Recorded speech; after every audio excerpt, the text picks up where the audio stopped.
Hello, my name's Jules and I'm a massive homosexual. Sorry it's been a bit of a while. You know when life just kind of gets to you a bit and it just gets a bit... I couldn't really think of what to post next on here. I thought I'd continue the series of signs that I was gay growing up that I completely missed. And if you haven't already, subscribe for more queer content that I'm going to post in the future. I'll also leave all my social medias down below. I've got TikTok, I've got Instagram. Be my friend. So I've been doing a lot of thinking of like kind of signs that I completely missed, of clear indicators that I was very queer. And I was thinking about it the other day, and I love the Twilight films. I know they're not very good, but that's kind of why I like them. I can just kind of put it on and just zone out, do something else, play my Switch or something. Do you remember when they were kind of the height of popularity and everyone was either Team Edward or Team Jacob? Well, I kind of struggled with that because I was just like, neither.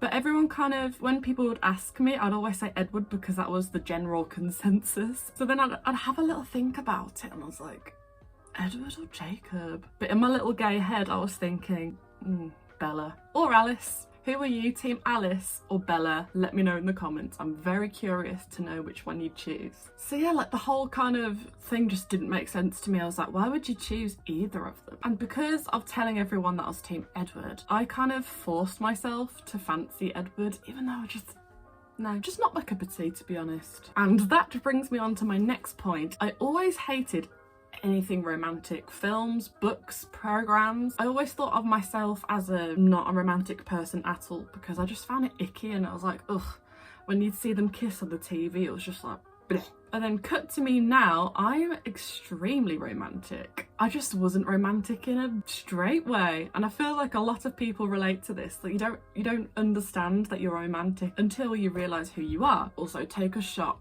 every time I say romantic. At one point I even thought I was asexual because it just didn't spark anything in me, didn't spark joy. Let me know what your film recommendations are for any queer representation because I'd love to get on that. I've only seen a few. I want to find a queer romantic film that I'd enjoy. The next one I found quite common in sapphic people. So we all know the shop Victoria's Secret. Lingerie, boobs, pink stuff. There was a massive one in the shopping centre that I used to go to, and whenever I was a little kid and I'd walk past, I'd just be like I don't know, I just couldn't do it. I just felt a bit uncomfortable. It was just weird, I don't know, especially if I was with my family. It just felt weird. And this goes for any kind of lingerie shop like Ann Summers. You walk past like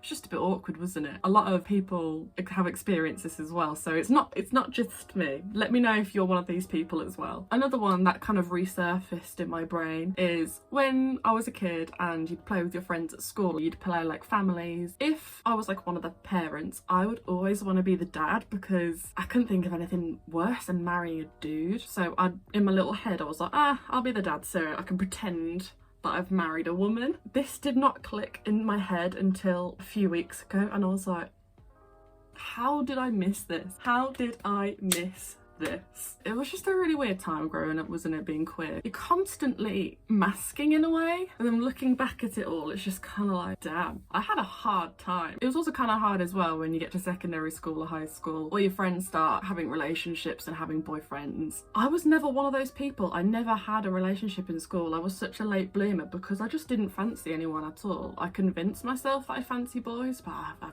absolutely did not. I had a few close friends. I struggled having friends, but that's a story for another time. So when my friends would get a boyfriend, I was just kind of like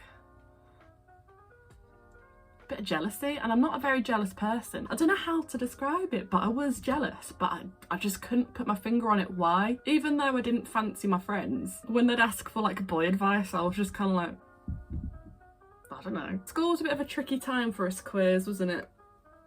Let me know what your experience was. I'm very curious to hear other people's experiences because everyone has a different story of finding their queer self and coming out. I'd love to hear it. So yeah, if you don't already subscribe, follow my Instagram and my TikTok down below. Let me know what you want to see next on this channel. I want to create more content here because I do really enjoy it and I like talking to everyone. Thank you so much for watching. I really appreciate it. I'll see you in the next one. Goodbye.